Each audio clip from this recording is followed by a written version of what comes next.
അസ്സലാമു അലൈക്കും. നമുക്ക് നൂഹ് നബി അലൈഹി സ്വലാമിന്റെ കഥ കേട്ടാലോ? പ്രവാചകൻ ഇദ്രീസ് അലൈഹി സ്വലാമിന്റെ വഫാത്തിന് ശേഷം കാലം അങ്ങനെ കഴിഞ്ഞു പോവാണ്. ആളുകൾ വീണ്ടും അള്ളാഹുവിന്റെ ഉപദേശങ്ങൾ മറന്നു തുടങ്ങി. മറിച്ച് ഒരു ആദു നബി അലൈഹി സ്വലാമിന്റെ കാലത്തുണ്ടായിരുന്ന കുറച്ച് നല്ല ആൾക്കാരെ പ്രതിമകളുണ്ടാക്കി അങ്ങനെ ഓരെ ബഹുമാനിക്കാൻ വേണ്ടി തുടങ്ങാണ്. അതിന് ഫുൾ സപ്പോർട്ടായിട്ട് ഷെയ്ത്താനും ഉണ്ടായിരുന്നു. ആ പ്രതിമകളാണ് ഇവർക്ക് ഇങ്ങനെ അനുഗ്രഹം കൊടുക്കണമെന്ന് പോലെ വിശ്വസിച്ചു. അപ്പോൾ ഈ കാലം മുതൽ വിഗ്രഹങ്ങളെ ആരാധിക്കാൻ വേണ്ടി സ്റ്റാർട്ടാവുകയാണ്. അപ്പോൾ അള്ളാഹു ജനങ്ങളെ വീണ്ടും നല്ല രീതിയിലേക്ക് നയിക്കാൻ വേണ്ടിയിട്ട് ഒരു പ്രവാചകനെ കൂടി നയിക്കുകയാണ്. അതാണ് പ്രവാചകൻ നൂഹ് അലൈഹിസ്സലാം. പ്രവാചകൻ നൂഹ് നബി അലൈഹിസ്സലാം വളരെ ക്ഷമയുള്ളതും അതുപോലെ ദയയുള്ള ഒരാളായിരുന്നു. അദ്ദേഹം ജനങ്ങളോട് വിളിച്ചു പറയാണ്, ആരാധിക്കേണ്ടത് ഒരേ ഒരു അള്ളാഹുവിനെ മാത്രമാണ്. ആകാശം ഭൂമി സൃഷ്ടിച്ചതും അതേപോലെ രാവും പകലും നൽകിയതും അതേപോലെ സൂര്യനും ചന്ദ്രനെ നിയന്ത്രിക്കുന്നതൊക്കെ പടച്ചോനാണെന്ന് ഒരു ജനങ്ങളടുത്ത് പറയാണ്. പക്ഷേ ജനങ്ങളിൽ പലരും ഇത് നിരസിക്കുകയാണ്. പ്രത്യേകിച്ച് ഈ പൈസക്കാരും അതേപോലെ അഹങ്കാരമുള്ള ടീംസുകളൊക്കെ. അങ്ങനെ ഈ അഹങ്കാരികളും അതേപോലെ ഈ പൈസ ഉള്ള ആൾക്കാരൊക്കെ നൂഹ് നബീൻ്റെ അടുത്ത് പറയാണ്, നിങ്ങളൊരു സാധാരണ ആളെന്നല്ലേ, വല്ലാണ്ട് പ്രത്യേകിച്ച് കഴിവുകളൊന്നുമില്ലല്ലോ എന്ന്. പക്ഷേ ആ കൂട്ടത്തിൽ ഇങ്ങനെ ദരിദ്രരായ ആൾക്കാരും അതേപോലെ നല്ല വിനീതമുള്ള ആൾക്കാരും ഈ നൂഹ് നബി അലൈഹി സ്വലാമിന്റെ സന്ദേശം സ്വീകരിക്കുകയാണ്. അങ്ങനെ നൂഹ് നബി അലൈഹി സ്വലാം 950 വർഷം ജനങ്ങളെങ്ങനെ ഉപദേശിച്ചുകൊണ്ടിരുന്നു. രാവും പകലും അതേപോലെ പ്രൈവറ്റായിട്ടും പബ്ലിക്കായിട്ടൊക്കെ ഉപദേശിച്ചു. പക്ഷെ ഒരു മൈൻഡും കാര്യങ്ങളൊന്നും ആക്കിയില്ല. അങ്ങനെ അള്ളാഹു ഒരു തീരുമാനം എടുക്കുകയാണ്, ഇനി ഒരു മൈൻഡ് ആക്കണ്ട, മറിച്ച് ഞാൻ ഓരോ മേത്ത് ശിക്ഷ കൊടുക്കാൻ പോവാണെന്ന്.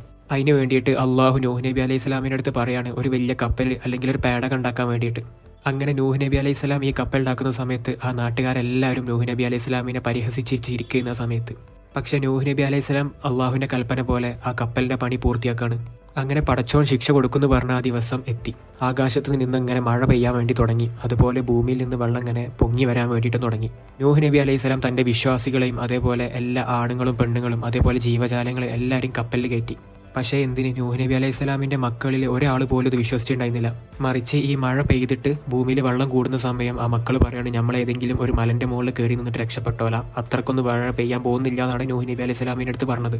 അങ്ങനെ നൂഹ് നബി അലൈഹി സ്വലാമിൻ്റെ മക്കൾ ആ മലൻ്റെ മുകളിൽ കയറുന്നതിന് മുമ്പായിട്ട് തന്നെ ഒരു തിരമാല വന്നിട്ട് മുങ്ങി മരിക്കുകയാണ്. അങ്ങനെ ഭൂമി മൊത്തം വെള്ളം കൊണ്ട് നിറഞ്ഞു നിൽക്കുകയാണ്.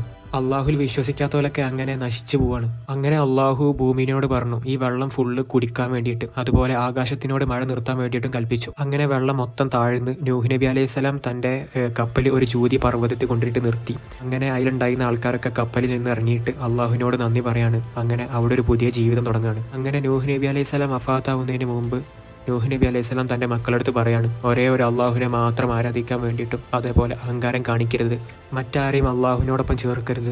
അങ്ങനെ പ്രവാചകൻ നൂഹ് അലൈഹി സ്വലാമിൻ്റെ ജീവിതം നമ്മളെ പഠിപ്പിക്കുന്നത് എന്താണെന്ന് വെച്ച് കഴിഞ്ഞാൽ വിശ്വാസം, ക്ഷമ, ആത്മവിശ്വാസം, പിന്നെ അള്ളാഹുവിൽ പൂർണ്ണമായി വിശ്വസിക്കുക, അത് നിലനിർത്തുക.